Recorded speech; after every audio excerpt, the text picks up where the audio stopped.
to have a little bit of safety moving forwards and timing as well. Semoga tries to go in for the fight, but will go down for it. They're going 1-for-1 as well.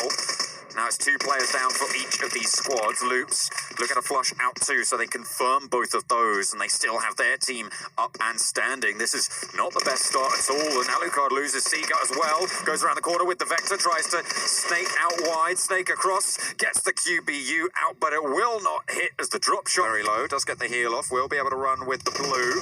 Has to go into contact though, sprays down 1. Is traded pretty quickly. Juicy will be able to pick that one up, but not really too much more. I don't think they want to wait to get this res. I don't think they're going to be able to do so. So down to 3 for Omen as they trade it 1-for-1 with Cloud9. Pyra snaking in around the corner. Might have been spotted out there. Bayo is going to try and hold it down as well, as Angry is pretty low. They get some shots off as Angry pushes in. Will get knocked. Bayo holds face. Another pushes through and Nico falls. Omen Elite eliminated and Cloud9 stands.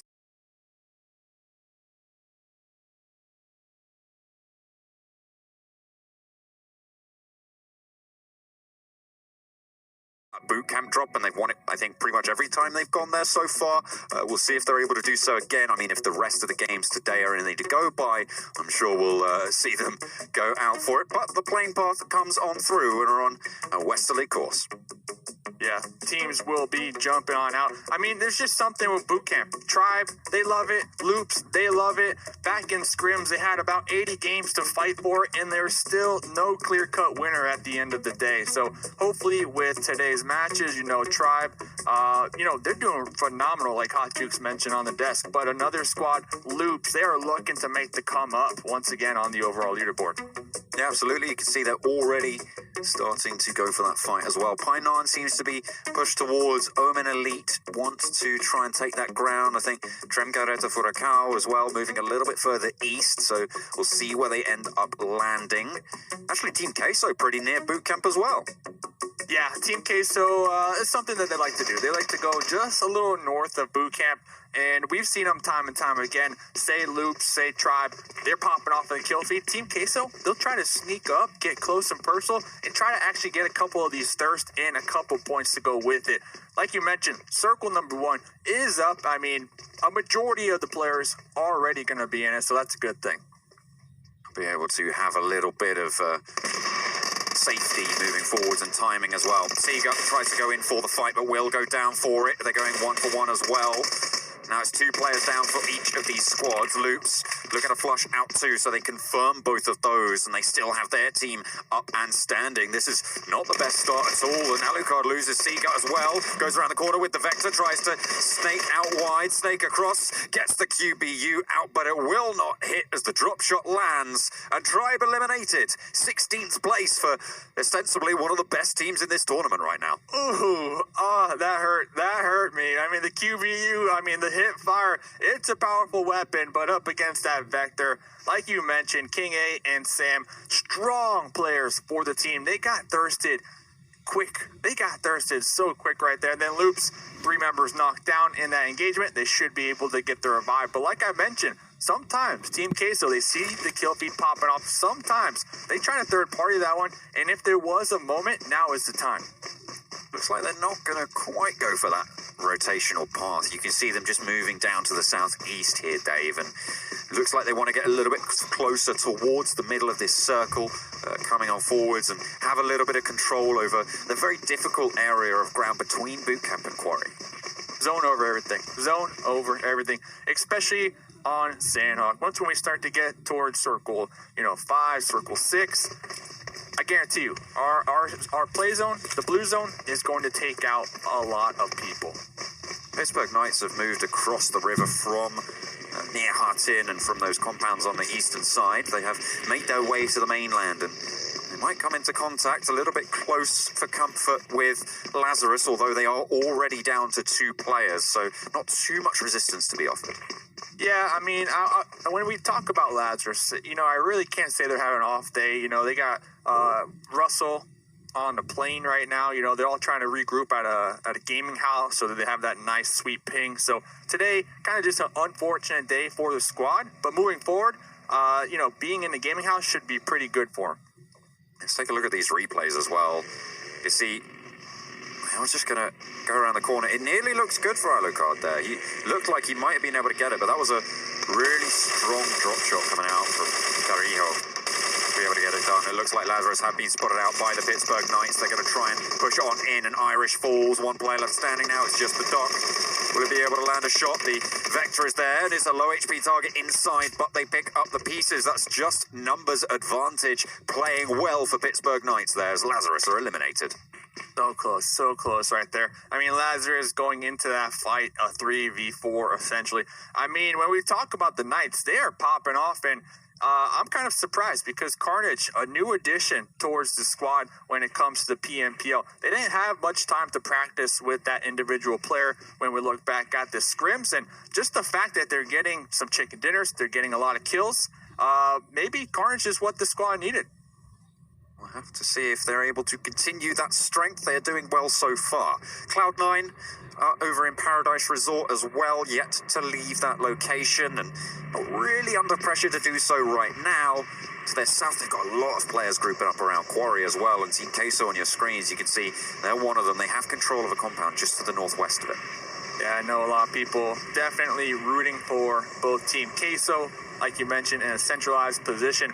Same thing with Cloud9. They've been having some real rough rotations. Almost every single time you see them on the move, they stumble across somebody and they lose a member. And then from there, you know, it's just up to really Pyra to try to get some placement points. And it just has not been working out for the boys.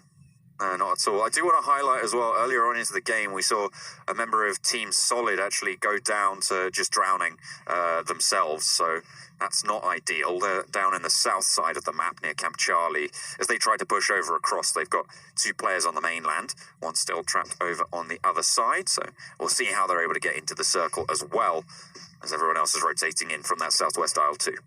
Yeah, maybe it was from that big flame from Blank Game 1, you know?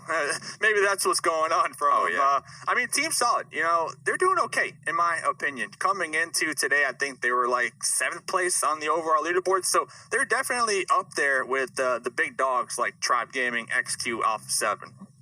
Yeah, they came in 6th total with 90 points at the start of the day over 10 games, so hitting a 9-point average so far on the games before today.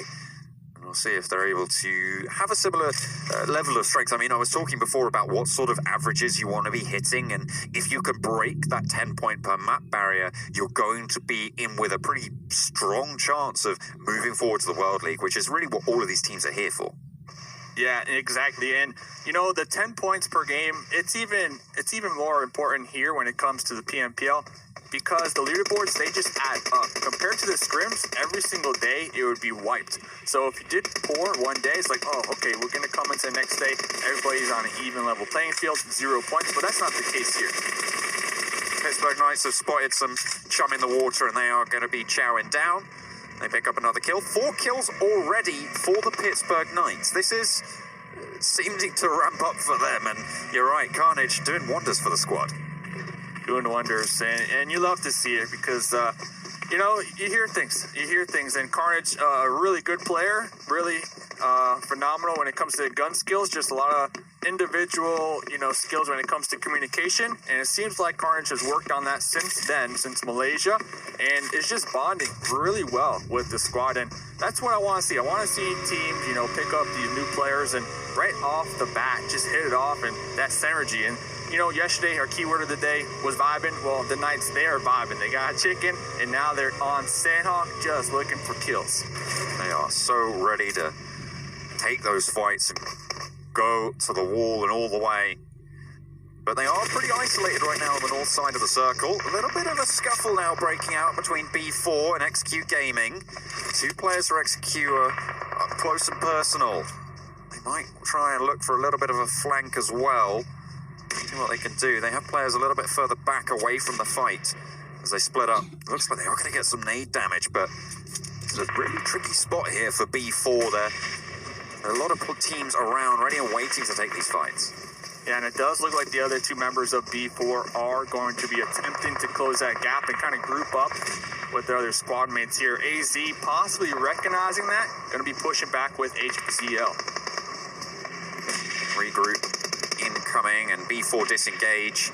Soda, XQ, and that's going to be pretty much the end of that scuffle. Next zone coming in just a few seconds. Pittsburgh Knights moving down from the north. They're going to have pretty much no one standing in their way. Cloud9 have moved down south towards Barn, just out to the west of it.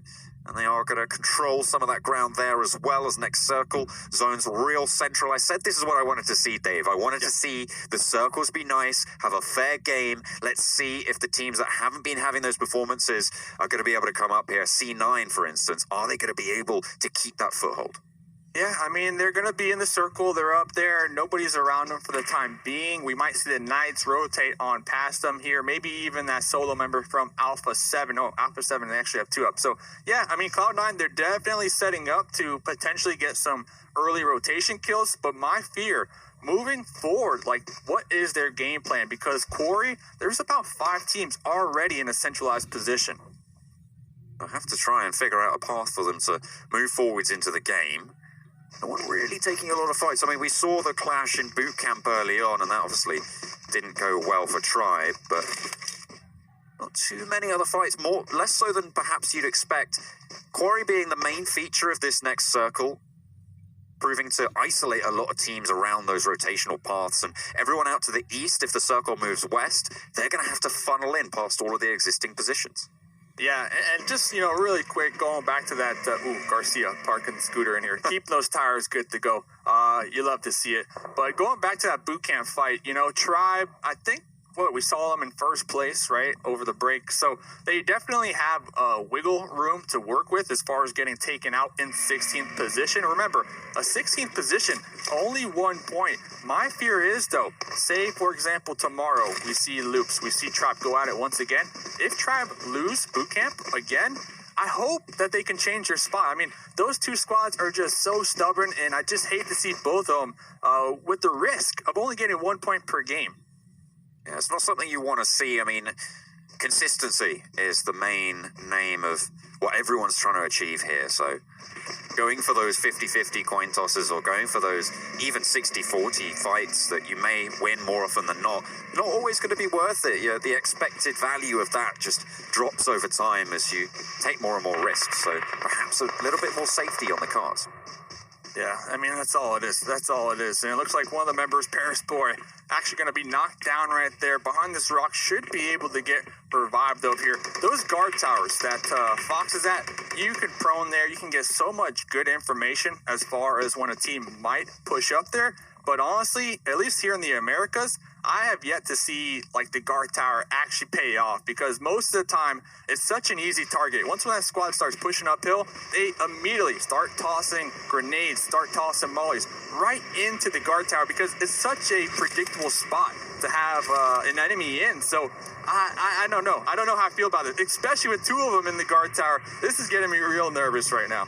Well, maybe they're hoping that no one's going to look their way. They're just an old couple just looking for their loot, and they're just going to mind their own business and hope no one else steps up to them.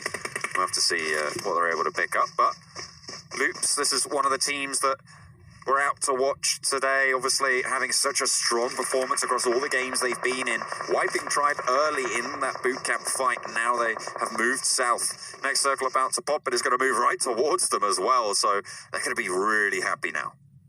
Yeah, and I believe on the overall like damage leaderboard, I want to say Loops, they have three out of the top 5 players on that. So Loops, they are just coming in the games. They are getting the knocks and getting that thirst. I mean, they hit those right next to them though. XQ, that's going to be an interesting fight if we do see XQ and Loops kind of, you know, fight over that one crate right between them. That's what we were looking for, the fight between XQ Gaming and Loops, 2 of the stronger fragging teams in this tournament. You know, maybe Tribe stepping up. Obviously, they've already gone out of the fray, so we'll have to settle for the one that we were looking for before all of this started to pop off. Omen Elite as well claim themselves a crate just out to the west of Quarry.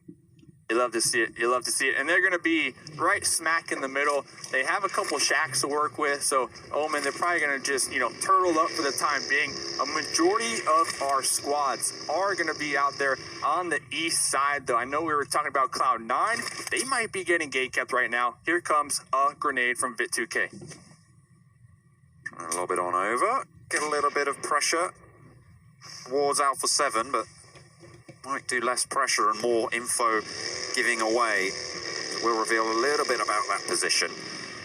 But you're right, Dave, there's so many teams on this east side of Quarry, and everyone's going to look to move to the west that it's going to be a real tricky fight to make work for them. The Pittsburgh Knights as well, playing edge on the eastern side, can really have an impact on these third parties. Yeah, the Knights will be coming in last here. They seem to have a couple vehicles to work with. Will they just straight up YOLO send it on into Quarry and, you know, look for some cover behind those rocks? It's going to be a bloodbath right here. I mean, we're only in circle number 3. Yeah, we already see Uneven starting to get some shots here on the kill feed. Able to land one, knock onto Tremcareta for a cow. They will be able to res it, but they might just take the compound off the back of the start of the fight. It's a good opening, and it might give them a really nice position if teams try and push around to the northern side of Quarry. So hopefully they'll be able to get something done. All 4 of them still standing, and this is a position that you don't see from them all too often, to be quite honest with you. Beowulf finds one, they get a second as well. Pyra lands the shots, and they are starting to make it work. There's the flushes coming on through, and 2 players now remain for Tremcareta Furacao. Thing is, with Team Careta, they are so good at just, you know, playing that snake. They like to go into compounds and they don't make a move. They don't make a move. So that's my concern right now. Hopefully, if you are Pyra and Uneven, you stay close to each other. So if you do breach into one of these compounds, you don't get insta-thirsted. Ooh, trades going back and forwards. That's Carnage eliminated as Premreal Betis gatekeeping on the sidelines. And there's a little bit of contribution from a little bit further in from B4 to try and help Pittsburgh Knights, it seems, get in towards this circle. They're down to 3. They're out in the blue. It's early zones, so they can push forwards. And you can see that Escanor left in that shack. Really down on his luck here. Not a great position, but they'll try and move on through nonetheless. Yeah, they're getting picked apart, though. Jagger will be knocked down, and like you mentioned, the blue, it's not too bad, but then again, it is applying that additional pressure, especially with the next circle shifting on up. Even if the Knights can make it on into this edge, get Jagger up, they're not in the next zone. Just unlucky for them. Unlucky. Smokes will bloom. They'll look for the res. They can get it done and make their way into the zone, but they have to clear the ground in front of them in the meantime. Which not all too easy. You got Team Solid beyond the remaining player from Premreal Betis, who is currently in the zone. The next circle has popped, as you can see in the center of your map there, just to the west of Quarry. So all those teams out to the east have to make the move. Grunto taking heavy penalties on the western side as Loops to come into contact with them, and they'll be having the fear of God put in them. They are going to go down. Yeah, there they go. All of them fall off, and Team Solid trying to hold it out as well on those sidelines. The Pittsburgh Knights, they're not having the best game here. Yeah, we just saw him pass by in the buggy. Unlucky. Seems like Raven is still going to be alive. NTX from Team Solid also on that bike, missing that front tire. Hey, you got to use what you got in front of you, and that's exactly what these solo players are doing right now. But like you said, Loops, they were successful in their gatekeep all the way out there on the west end of the circle. They took out Grunto instantly, and now they're going to have themselves a nice spot in this new circle. Start to move forwards as well towards that center, as you say, looking for everyone to try and push in from the east. There's a few buildings that they're going to be lining there, but then when they have to leave that, all of a sudden it becomes no man's land, and well, really then at that point it's anyone's game. Team Queso as well on the northwestern side, a nice rotation coming out from them again to stay out of the fight, but give themselves a lot of strength moving forwards into this next circle. Yeah, if I'm Team Queso, I'm probably going to pump my brakes and just be thankful that I'm in circle number 4 and not test your luck, because if you run right on into Loops, Team Queso, I believe they're down a member. Okay, no, they actually have 4 up. So if they do run into Loops, it's going to be a straight up 4v4, but that's all the way on the east side. Right now, the main fight up here on the high ground, XQ trying to gatekeep, trying to defend their hill. They're rice patties from Team Solid. Looks like the Pittsburgh Knights on the southeast are going to get eliminated. That's Raven falling, and they will go down in 12th. XQ as well guarding against Team Solid. One player around the side as the next circle almost coming in as well. Will prompt some movement going forwards. You see Cloud9, they are trying to exit Quarry, but it's such a difficult push to make, especially when you've got teams on either side of you, Dave. It's just really, really tricky. What a choke point, too. What a choke point. They only have one exit to make it on out of that quarry, and they're all grouped up. They're trying to get on out of there, but Fox is going to be spotting them. Spotting them, yes, but hitting them, not quite. Should have been a knock there, but allows them to get away with it. Tremco into Furacao as well, very nearby. Tries to go out wide, tries to go around. One of them will go down, and they might want to look for those refrags, but in the meantime, this might allow Cloud9 to actually push on through if they have their wits about them. They might try and make the break for it now, and Even does get knocked, and Team Solid are eliminated. Down on the southeast, they will be forced to stop there. Tremco into Furacao as well, going to go down, but in the meantime, there it is. Cloud9 have made that break for it, and they've made their way to the buildings. Team Caretta definitely saving Cloud9 to allow them to get to cover, but almost as quick as that happened, here comes Omen, the Death Squad. 4 up, 5 kills so far. They are pushing right into Cloud9. Gonna find out about it though. Uneven, very low, does get the heal off, will be able to run with the blue. Has to go into contact though, sprays down one. Is traded pretty quickly. Juicy will be able to pick that one up, but not really too much more. I don't think they want to wait to get this res. I don't think they're going to be able to do so. So down to 3 for Omen as they trade it 1 for 1 with Cloud9. Pyra snaking in around the corner. Might have been spotted out there. Bayo is going to try and hold it down as well, as Angry is pretty low. They get some shots off as Angry pushes in. Will get knocked. Bayo holds face. Another pushes through and Nico falls. Omen Elite eliminated and Cloud9 stands strong. That is huge. Beowulf recognizing there's a little tiny corner where they can survive without being damaged by the blue zone. Will be forced to go into that corner, defend their position, and continue to carry that Cloud9 flag strong moving forward. Adder on the outside, though. It's going to be pretty tricky to stay up. Team Queso trying to push in from the northwest. 2 of them going down to the zone. XQ going pretty hard right now as well to dominate the southern side of this circle. B4 the only team who have managed to find their way into the next, and they have the only building there. The warehouse is theirs. B4 looking really good right now, looking really strong, and they still got Pedro alive. Pedro definitely the hard carry on the squad. My fear is, can they defend it against mollies? Can they defend it against grenades? We got XQ overlooking that compound right now. Beowulf in the blue, trying to heal on up still, trying to survive from Cloud9. He was able to get it done. Zixus spotted out by Loops, and they are going to be pincered down. They did manage to trade a knock, and that might leave Loops down to 3. The zone will push them in, and at this late stage, it's not going to be the easiest to get that res off. Might just be down there, but they will eliminate them nonetheless. Zixus are going to go down in the middle of that pincer between XQ and Loops, but XQ taking the opportunity to try and push on up. We do get a knock over to Loops, but don't want to continue to push. Another one's found. They want to get into the zone. Cloud9 were eliminated in the meantime. That's Bayo finally going down out in the zone. B4 have the next zone as well, as no one really pushing in. It's very, very difficult to make this push down the hill now, Dave. Yeah, very difficult, like you mentioned. Loops losing 2 in the process against the fight with Mazexix, and XQ just getting the thirst right there. So now only 1 left alive from Loops. XQ still with 4. B4 still in that warehouse with 4 up as well. They want to move out wide, potentially take some outside ground. They know the next circle will push them out, so sticking in that warehouse could prove to be very, very dangerous for them. The nade's coming out. They know where Mystic is. Might want to push it, but they do have to be wary. Further up the hill, you've got the Loops players who are remaining, ready and waiting to take any fight they can. Mystic will be able to nice nade over onto B4. Looks for another as well, gets another spray down, flushes one out. Mystic coming alive here for Team Queso.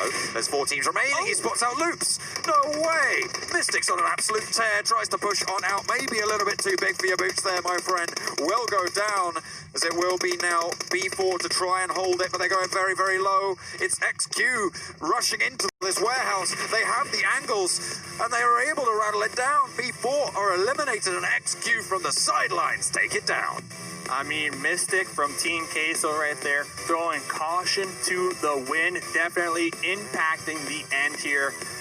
Pretty much helping XQ, right? Because Mystic was able to not only take down that solo from Loops, but also knock down 2 from B4. And XQ just utilizing that to their advantage at the end there. Beautiful push. And